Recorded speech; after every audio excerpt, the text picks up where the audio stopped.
Good morning, WASBO colleagues and friends. Thank you for joining us for this January edition of Money Talks.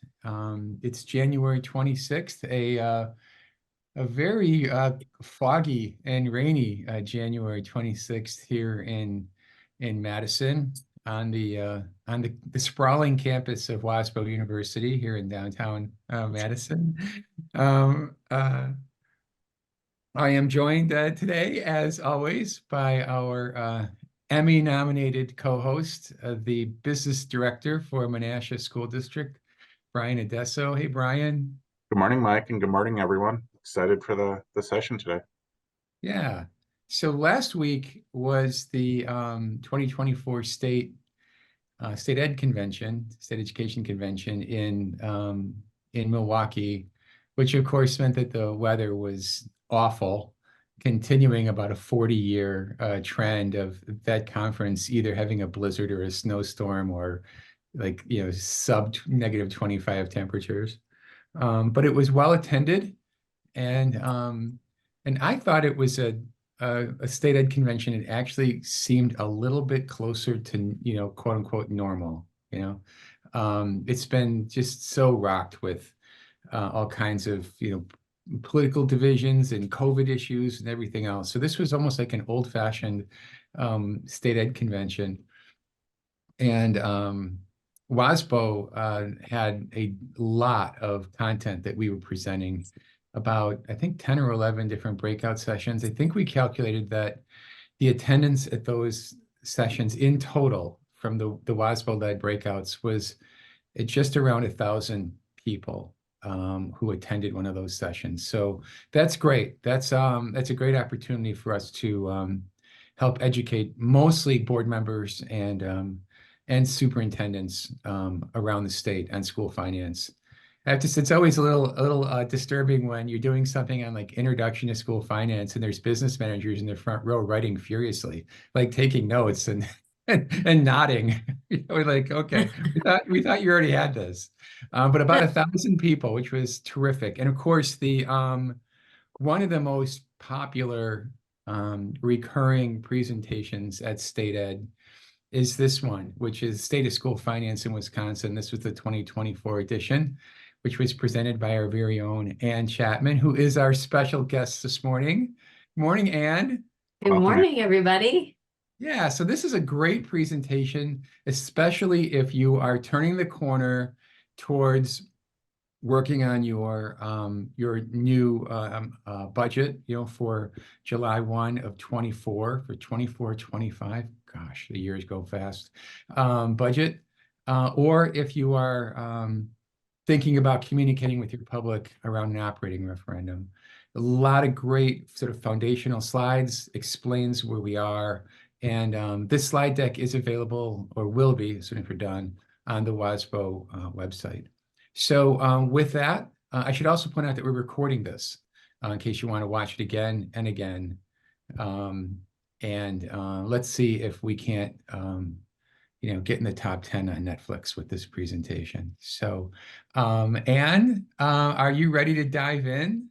I'm ready to dive in. Okay, Brian, you got anything before we get started? I'm just getting really excited because we're up to 98 participants and we may break 100 mark. Yes. All right. Well, thank you all of our WASBO colleagues and friends for tuning in. All right, we did it. Find this 100. Yay! All right, there you go. We're gonna start calling a few people in the background here and say, get on the web, get on Money Talks. Come on. So you're gonna appreciate this presentation, and I'm glad you joined us. So. Because it's a long presentation, we want to give Ann a fighting chance to get this in. Let's turn it over to Ann, and Ann will just pop in with a few comments once in a while along the way. Sounds good. Feel free to use the chat, folks, as well. Well, good morning, everybody. Thanks, Mike and Brian and Ryan, for having me this morning. It was really great to get out there at State Ed and get this information out there. And we'll be sort of talking about this as the months go on, and people have suggestions or questions, please feel free to reach out. I'm going to run through these slides relatively quickly. There's more here than we really have time to get into in depth, but they're all here for you as resources. You're all going to not be surprised by any of this. It's just, these are going to be great resources. And so I'll be skipping over some places, but let's just dive in. So we sort of divided this into 5 sections. We're going to sort of set the stage. What does education in Wisconsin look like? And some key aspects of the size and scope of what this system is and how kids are doing, which is the reason we're all doing the jobs we're doing anyway. Then we're going to get into a section called vital signs, which is sort of like looking at public school fiscal health as like a patient and how is it doing according to some key indicators. Then we'll move into the 23-25 state budget, give a little overview of kind of what we were talking about as our priorities in the public K-12 sector, and then what was actually enacted. And then, as you all know, we did a survey in December that so many of you participated in, and thank you so much for your participation. We had like 355 school districts, I think, participate. So it was a great turnout. And so just a little bit of highlights from that survey that's related to the state of school finance in Wisconsin that really kind of grounds all the sort of high-level indicator policy stuff in what's actually happening and what the experience is on the ground. And then a real quick discussion of kind of what's coming up and how does that shape the way we're going to be talking about, believe it or not, the next state budget and what our priorities are going to be. So first we'll talk about, I'll go over the sort of that, what does the education in Wisconsin look like? Just a few statistics about the size and scope. These are things you all are familiar with. The key one here is that we're primarily a small school district state. So as of this year, the median size is 920 students. So we've got a lot of small districts that shapes the way we do things here. Some of the demographics that we have in Wisconsin, one of the key ones here is that overall statewide, we have an enrollment of students with disabilities of 15%. But of course, as you all know, that varies very widely across the state. And then just in terms of, we are a state with a lot of school choice and there's a lot of options. These are just 4. There's a lot kind of collapsed into these numbers. But the key thing to remember here, the reason why this is important is that among all the choices we have and all the ways, you know, parents have to choose, you know, settings for their kids for their education, the vast majority are in district-run schools. You know, your local school that's governed by a school board, that is over 800,000 students. So that's important because that's the constitutionally required school system that we're mainly here to, that we here at WASBO are here to talk about. This gives a good feel for what we really are, a rural state. The green districts on this map are rural and towns, and that makes up the vast majority. The rural and town districts make up 56% of school districts, but that is only 20% of the students. So you get a sense of how enrollment is very sort of concentrated in just a few urban areas. And then how are our kids doing? There's lots of ways to look at this. We're doing really well on a number of indicators. We have a 90% graduation rate. In terms of the national NAEP test, our kids in Wisconsin are amongst the highest, like the top 5, sometimes the top 1 or 2 in various grade levels on math and reading proficiency. But we have some real challenges here as well. In Wisconsin, we're sort of a long-running champion as having the largest Black-white achievement gap in both math and reading, and it kind of doesn't matter what grade level you look at. And more recently, kind of pandemic-related effects, we're seeing a real sort of red flag when it comes to chronic absenteeism. In 2022, we had 22.7% of students miss more than 10% of school days. So we're still adapting and recovering from the pandemic, and there's a number of other indicators of that, but those are some things to look at.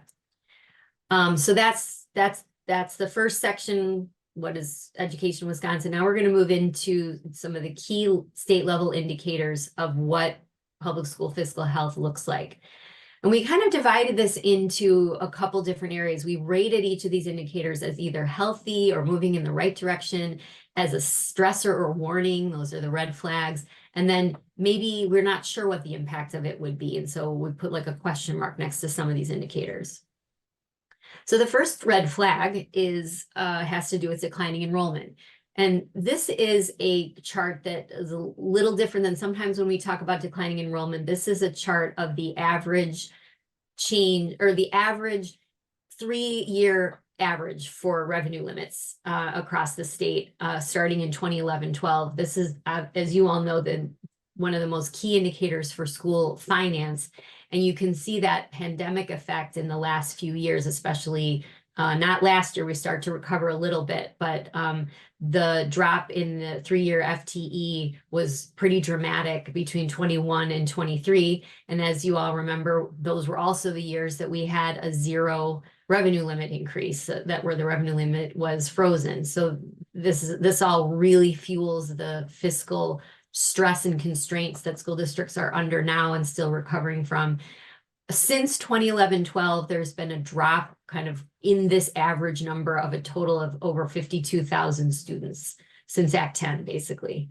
So this is a continuous and will continue to be a fiscal stressor for school districts, and a key thing to help, you know, your communities and school boards understand, as these numbers fall, costs do not fall in line with these numbers.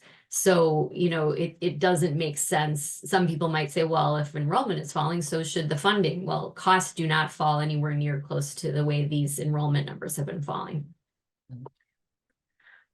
Here's as we say, one of the greatest hits. This is a slide that shows the difference between the per pupil increase in general revenues, and we add up the revenue limit per pupil that was approved in each budget with the per pupil categorical aid change in each budget, and we track that over time. That's the blue line, the actual change in the per pupil amount of money districts have to spend on most things. And then the gray line is the CPI change. So what that should look like if you know, revenues were tracking with inflation like they did before 29-10. And so if you sort of add up that cumulative change over time, it comes out to over 3,300 students or dollars per pupil as of the end of this biennium. Some people like to say, well, you can't count it all the way. You have to count from Act 10 because Act 10, you know, yes, there was a cut in Act 10, but also school districts had all these tools. And they did have a few tools to work with. The main one being that they suddenly didn't have to pay for half of the WRS contribution. So that was good and helpful for school districts on a fiscal basis. But in terms of the rest of the tools, you know, there were other ways school districts tried to kind of trim at the edges of their costs as a result of Act 10, and they did that. They did all the low-hanging fruit they could, and that those savings kind of fizzled out after about 3 or 4, 5, 6 years. But since that time, we're still $2,300 below where we should be in terms of inflation. So that's important. You know, either way you look at it, it's a huge change. And if school districts had that amount of money now, you would ask, how much better would they be doing? How many fewer referendums would they have to be calling, and so on? And I'll pause there and see if Brian and Mike have any comments on that. I have just a clarifying question. The blue line, the actual blue line on district revenue growth, that is a combination, as I understand it. And what's Yes. a combination of both the increase in the revenue limit, Right. and any increase in the per pupil categorical aid combined. Correct. Okay, good. Yes. Oops. So the next red flag is somewhat maybe a result of some of that, the way we've been funding schools over the last couple decades. Our ranking in spending on K-12 education, according to the census, has really fallen in the last 20 years or so. You've all seen this. This has been updated by 1 year. the census has 2021 available. We're still at 25th. Our ranking has not changed. We fell from 11th in the nation, spending 11% above the national average in 2002 to 2021. We've fallen to 25th in the nation. Now we're spending 5.2% below the national average. This still doesn't reflect the revenue limit freeze that we had in 22 and 23. So census data are considerably behind where we like to talk about things, but it'll be interesting to watch this as things go on. And then just an added sort of layer to this story, the organization, the Rural Schools, the National Rural Schools Alliance came out with a really interesting report called Why Rural Schools Matter, which comes out every year. And they had an interesting little factoid for Wisconsin, which is that Wisconsin provides proportionately less funding to rural districts.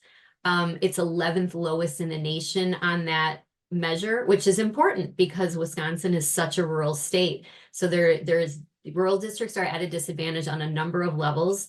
And so to some degree, good school finance policy is to provide proportionately more to districts for things that they're at a disadvantage for. So we should be providing more to districts that have high poverty, high special ed, high English learners, and rural districts. And we don't do that in Wisconsin. So here's another indicator that is concerning, and again, a bit of a result of some of these other things we're talking about. The education really has fallen as a state budget priority, just in the dollars and cents. In 2003, K-12 school aids comprised a little over 43% of the state GPR. In 20 years later, it's fallen to 36.6%, which is a lot in terms of the priority that it's placing in the GPR. And I need to check on this. I believe this includes voucher funding.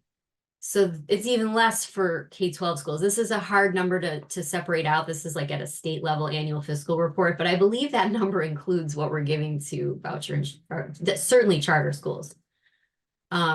So on that note, this is a map that shows the growth in the voucher expansion over time from 2009-10, which was really only in Milwaukee, to 22-23. You'll see how it grows, and it's directly touching every district in the sense that all the districts that turn blue have schools in their district boundaries, or have children in their district boundaries that are participating in a voucher program. So that directly affects the districts, as you know, but it also affects every other district because it affects aid counts. So it's sort of a proliferating effect across the state. The immediate effect is that every single school district that turns blue has to basically cover the cuts that they get in their state aid to pay for this. And they cover that with property tax. So these are property tax levy increases for every single one of these school districts. It's important to watch the years up in the upper, just above the map, shows you the progression of years. Yeah. And then, sorry, go ahead. What was that? It's just it's kind of hard to pick out, but in the upper corner, there's the sequence of years as they scroll by. There it is. Oh, right. Way up there at 9-10, where it was just a Milwaukee thing, right? Right, exactly. And there's kind of a time lapse. 13, 14, yeah. 13, 14, you see it. Yeah. You see it up here in Racine, and then each one of these years that you see up here, it will grow. Yeah. Good point. And then educator workforce is another indicator that's concerning and fiscal stressor for school districts. There's a lot of ways to look at the way this is a fiscal stressor for school districts, but one important one is to look at teacher turnover. This has been a challenge since Act 10. Can you see my pointer? Is that something? Yep. Yeah, okay. So you can see this spike here is after Act 10. So that was a big, the turnover was down here before Act 10, then Act 10 happened and we saw that spike, and then it kind of calmed down, but it never went back down to before Act 10 levels. So we've been struggling with teacher turnover, and each one of these lines is a different type of size of school district. And so I highlighted the smallest districts because they've had the highest turnover from the beginning, but they've really, gotten farther away from all the rest of the districts over time. There was this drop down in 2021, kind of right at the beginning of the pandemic, which is interesting, but now teacher turnover is back to above Act 10 levels. So that's a huge stressor for school districts. They're trying to retain and attract new people, new educators. At the same time, inflation has been soaring, and as a result of just trying to connect their budgets with everything else they have to do, teacher pay across the board has fallen by 12% since 2009. The districts really are struggling to be able to attract and retain. And another indicator of that is that the use of emergency teaching license has tripled in the last decade. So this is just one of those indicators that shows you how hard it is for school districts and the trade-offs they have to make between retaining staff and balancing their budget. This is another quick look at that. Just in 2023, median gross teacher pay salary by district type. This is just another way to highlight that this is especially difficult for rural and small districts. The two bars in the middle are the lowest sort of district types in terms of gross teacher pay. This lighter blue one is rural districts, and this dark blue one is the smallest quarter of districts. So these are, teacher pay is lower and teacher turnover is higher for rural and small districts in particular. So another red flag, another layer to the educator workforce challenge for districts on a fiscal level. Another red flag is that the ESSER funds are expiring in September 2024. We've been calling this the ESSER fiscal cliff. So as you remember, we had 0 increase in the revenue limit in the 21-23 budget. So districts really tried to only use the ESSER money, which was the only thing provided for one-time expenses and pandemic-related expenses as it was intended, but it just didn't work on a budget basis. Every year as time goes on, more and more districts had to use ESSER money for ongoing expenses or, staffing, or at least expenses that aren't going to go away so maybe it was staffing related to pandemic needs, but those staffing needs aren't going to go away after the ESSER money has dried up. So it creates future budget holes. Just as a little preview to one of the findings we found in our survey, we asked, what will the effect of the ESSER expiration be on your ongoing budgets? And 62% of respondents said it will create a structural deficit for them next year in 24-25. And then just to point out, there is an equity issue here in the sense that ESSER monies were largely distributed based on poverty. And so as those dry up, those are the districts that are going to suffer the most with trying to make ends meet now that those monies are going away. So you're going to see districts with, more vulnerable students maybe suffering or having more fiscal strain. Another red flag has to do with how sort of the proliferation of the use of operating referendums as a standard way that we fund K-12 schools in Wisconsin. As you probably have all seen, there was this great report that came out in just late last year from Forward Analytics that looked at the use of referendums to fund public schools over time, kind of since the beginning of the revenue limit being put in place. And so what you see is that revenue limits, the use of operating referendums really has increased a lot over time. 2022 was the highest year. We saw 92 operating referendums. And this is just this is what has happened as a result of exhausting all the Act 10 tools and all the other ways school districts have to balance their budgets. They're going to referendums, and we'll be talking more about that as well. But we do see a few indicators that are moving in a good direction, or at least a promising direction, as far as the capacity we have as in the state and local level to support schools. School property tax levy as a percent of personal income, another word for that is tax burden, has just been falling over time, partly as a result of revenue limits being put in place.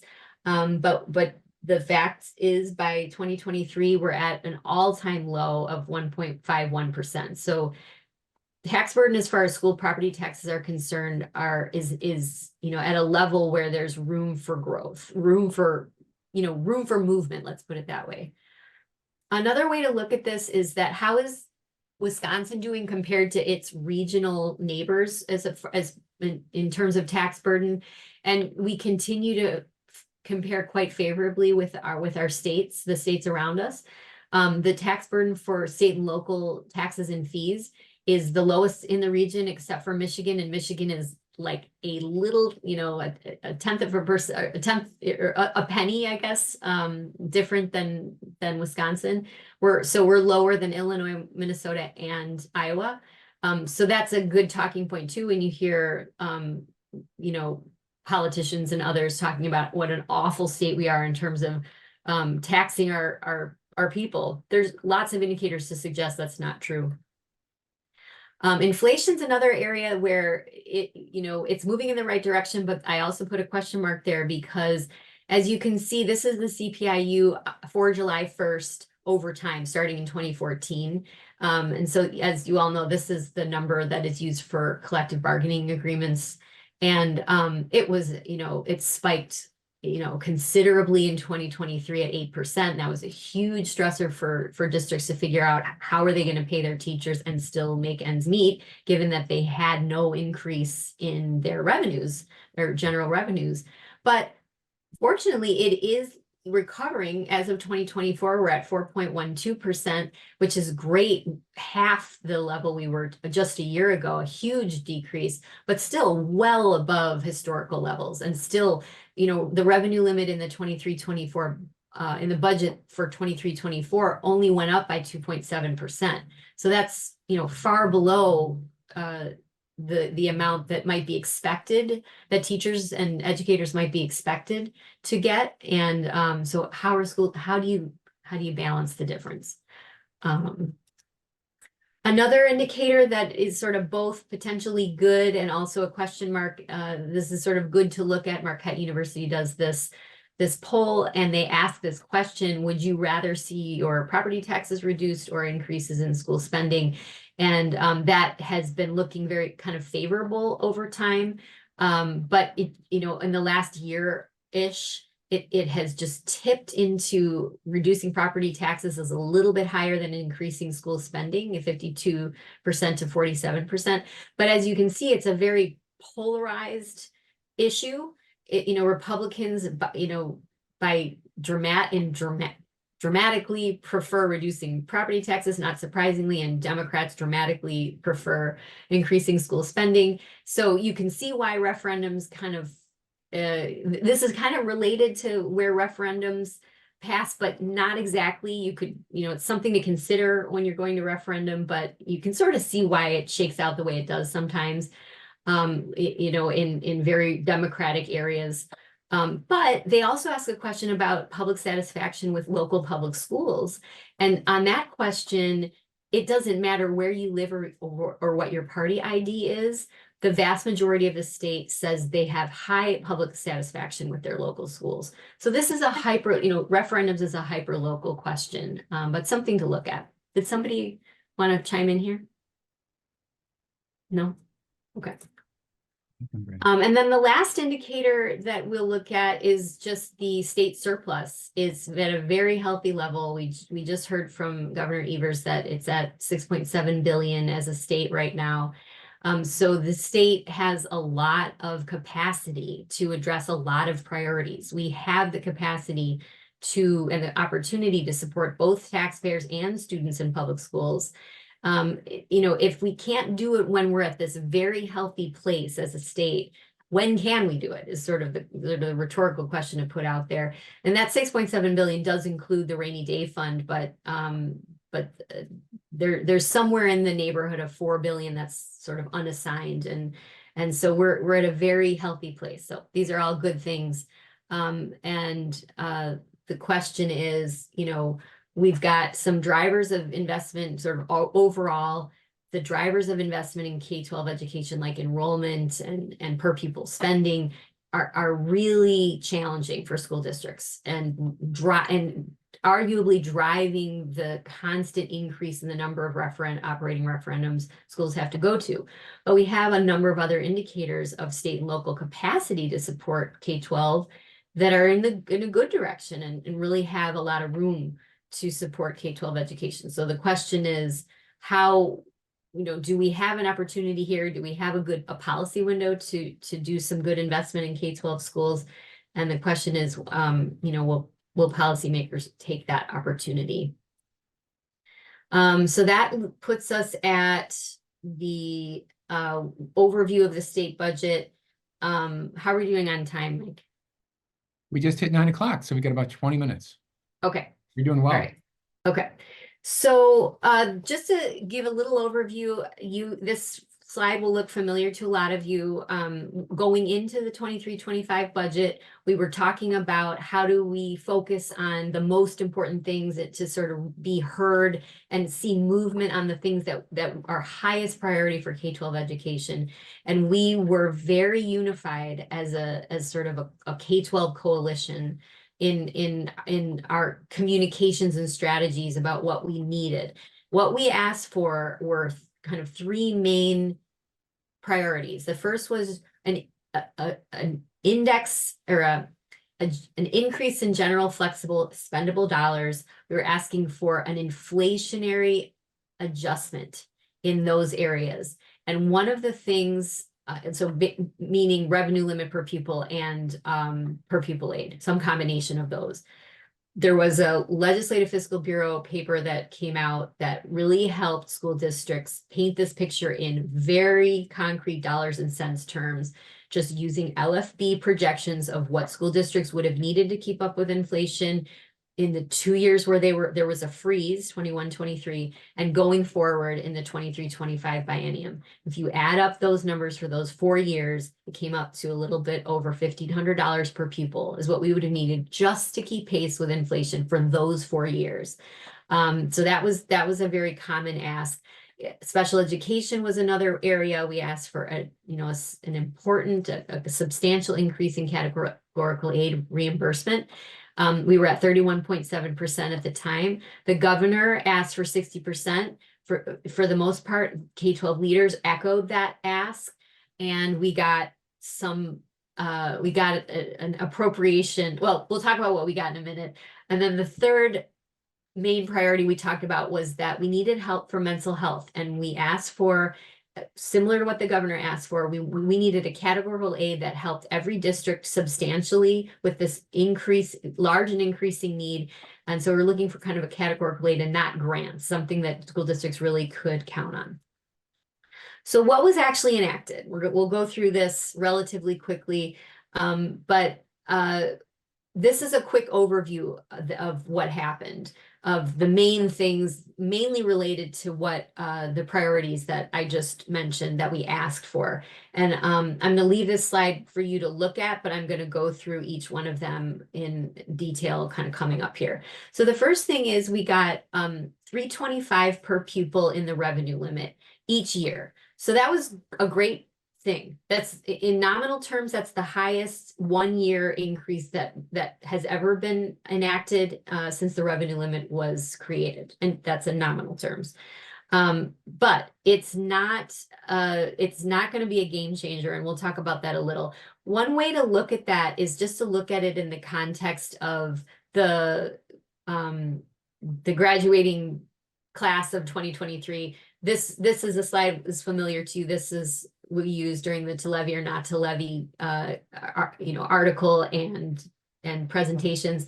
But if you just sort of look at where was the revenue limit over the last, since that class entered kindergarten in 2009-10, which was the first year revenue limits were decoupled from inflation, and you kind of go over time. This isn't every single year. This is just selected years and certain things that happen. But, just pull out the 2015-16 year. That was the year that one of the first years we got a 0 increase in the revenue limit and per pupil aid. The class was in 5th grade. We had dropped from 17th in 2009-10 to 23rd in nationally in spending per pupil. And that was, coincidentally or not, also coincided with a sharp rise in referendum questions and dollars.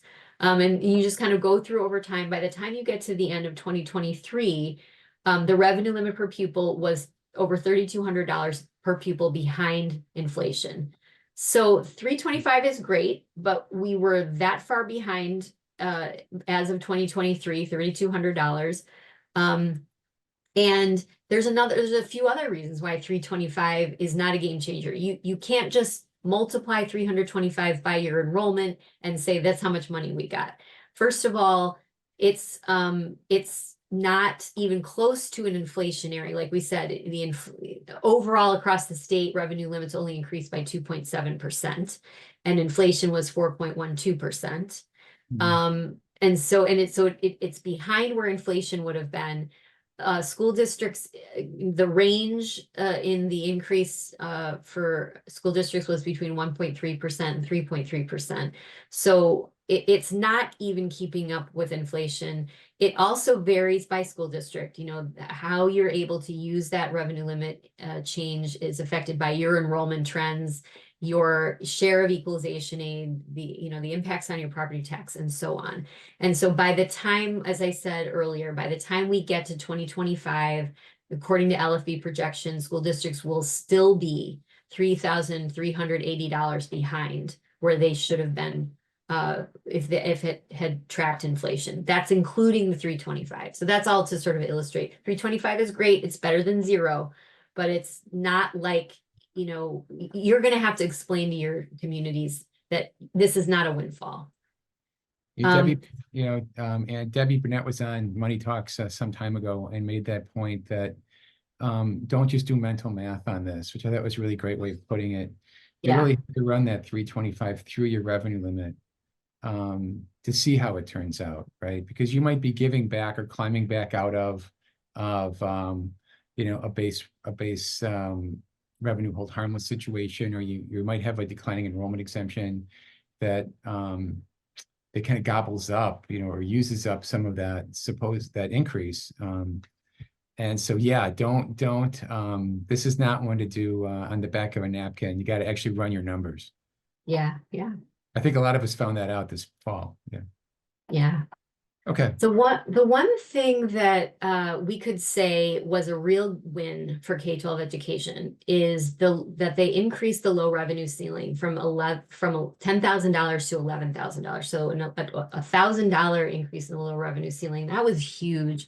And that was huge for districts that were already behind. So that's a win. We are happy to see that happen.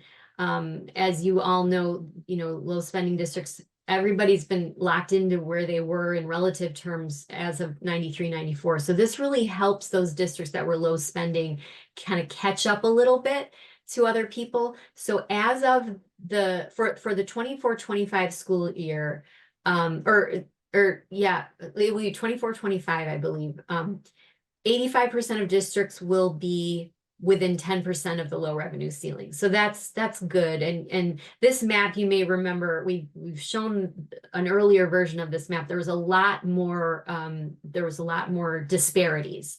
So that was great. And they get, so low revenues, every district gets the 325. And then if that doesn't bring you up to 11,000, then the low revenue districts get up to 11,000. There were a few districts that weren't able to take part of that because of some arcane,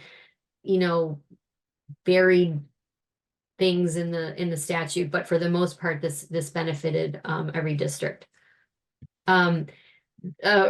This one is another one of the greatest hit visuals because it really paints the picture of the 325 that we got, and that benefits public school districts, which serves over 800,000 students. and what other kinds of schools got on a, per pupil payment basis. It's pretty stark and dramatic to see that voucher schools got $3,342 per pupil more than they were getting in the prior year. And then it goes down from there, independent charter school, special needs voucher, and the K-8 voucher. So I don't think there's a whole lot for me more to say there, but that's one of the reasons why 325 is great, but it's a little hard. It's a little hard to take when we had the needs that we had going in. Right. And let me just for a second, because I'm kind of monitoring the chat, and I think that if you go back one slide, I'll just try to be quick about this. The increase in the low revenue ceiling was, like you just said, 99% a positive thing. It would have been 100% positive if there would have been a corresponding increase in state equalization aid. It did sort of make the local districts choose between accessing this revenue and clobbering their local taxpayers. So, and a lot of that money didn't go into equalization aid. It went into, like, school levy tax credits that ended up going to a different part of the state. So yeah, which we're going to talk about. It was a win, but it was not a well thought out package of effects. So. Right. And there's a number of reasons why, given the time constraints we have, we're not getting into this, but there's a statutory problem with it that this is going to continue to be a problem. I won't go into detail on that, but that was never fixed. And it's, anyway, we can talk about it if we've got time, but, right. Yeah. Oops, simple, sorry. more aid. Done.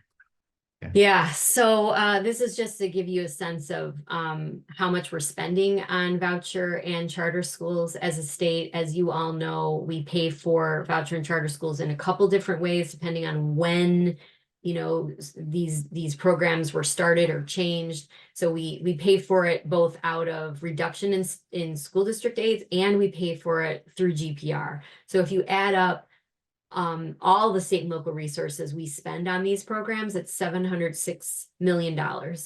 And the deduction for school districts is $306 million. And that, as you all know, is all covered in that, in 23-24, that will all be covered through property tax increases, unless school districts decide that they can't levy for it, but it will create a hole in their budgets if they don't. So that's just this is almost kind of one of those indicators. It's just a real stressor for school districts and a communications challenge as well. Good slide. I like the slide. Oops. Yeah, okay. So this is a little bit of a hodgepodge. It sort of captures a number of other aspects of what happened in the budget that are important and significant and related to what we've already talked about. The first thing is that they eliminated high poverty aid, which is not an aid. It's a property tax relief mechanism. They took it away. They just eliminated the funding. They tried to eliminate the whole program, but the governor put the program back in and just couldn't do anything about the aid being eliminated, and that affected 130 districts. There was a small increase in equalization aid. So that gets to your point, Mike, that they didn't use equalization aid to help cushion the impact of the increase in the low revenue ceiling and the voucher, increases. Right. Instead, what they did is they dramatically increased the school levy tax credit, which, essentially impact or helps this, a different set of school districts than would have been helped primarily by increasing equalization aid. So they increase the school levy tax credit by 23.4% in 23-24. It was a huge bump in it, and that, we'll talk about that a little bit more in a second. And then the third main priority we had was that increase in mental health aids. They ended up putting a one-time increase of $15 million in each year for school districts. The governor asked for 100,000 and plus $100 per pupil. But what we got was about $31 per pupil in each year, and it's going to go away at the end. So it's one-time money. It's not something you can build a program on. It's not going to help. And as we've all seen, really stark and sobering headlines about mental health amongst our kids in Wisconsin, and we got $31 per pupil for 2 years only. So, Right, we got 2 years to wipe out all the mental health issues in the yeah, state. yeah, Let's get kind of back like to- the $50 million to fix reading.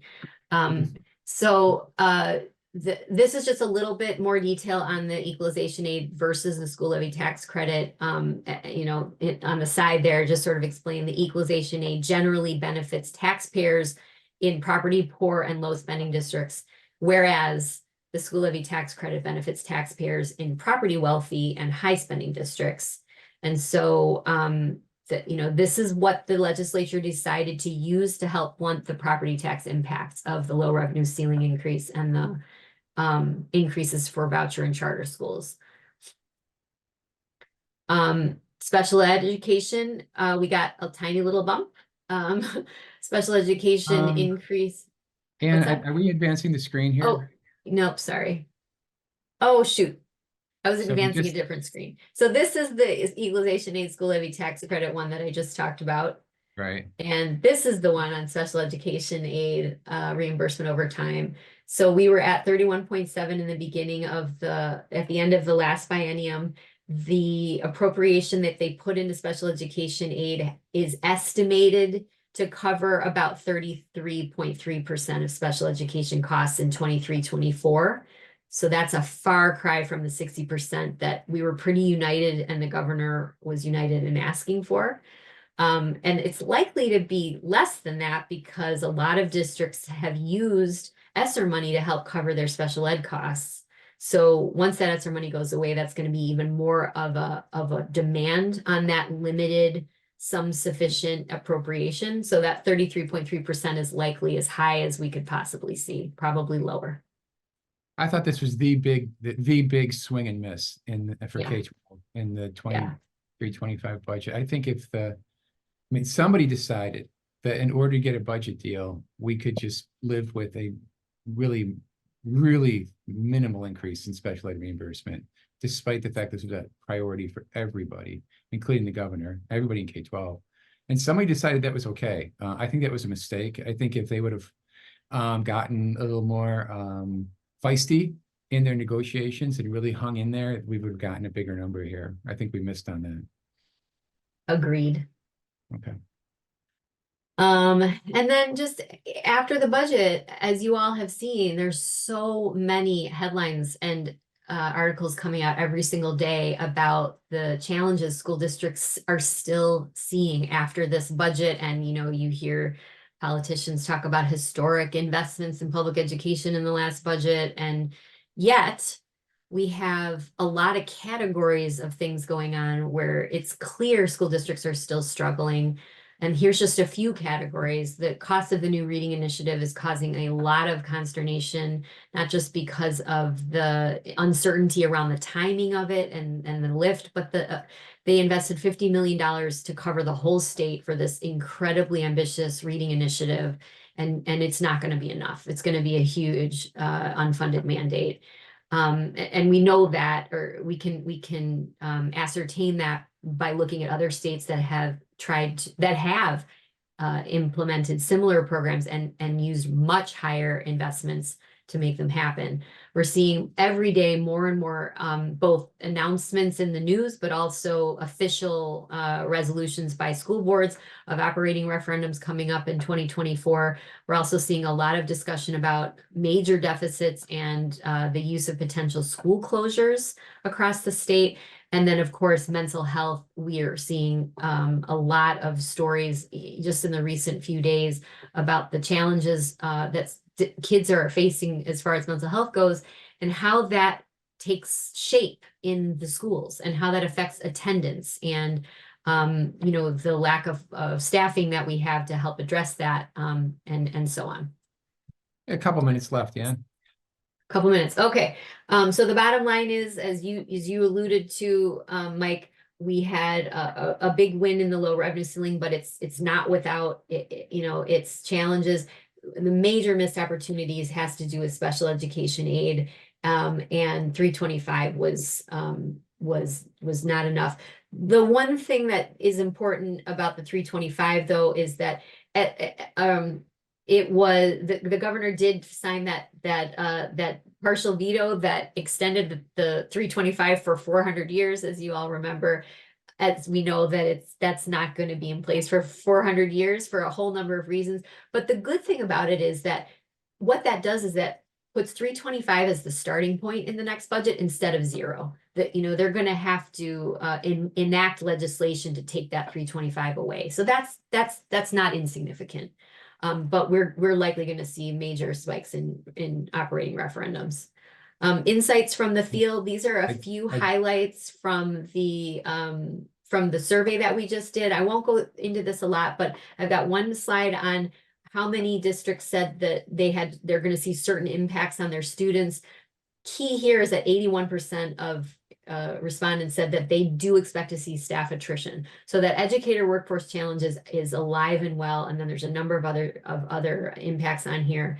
Also, I asked about budget strategies in both of the years of the biennium, but these are budget strategies that districts are using for 23-24. Again, one of the top ones was that they plan to leave staff vacancies unfilled. So staffing, it just continues to be a huge stressor.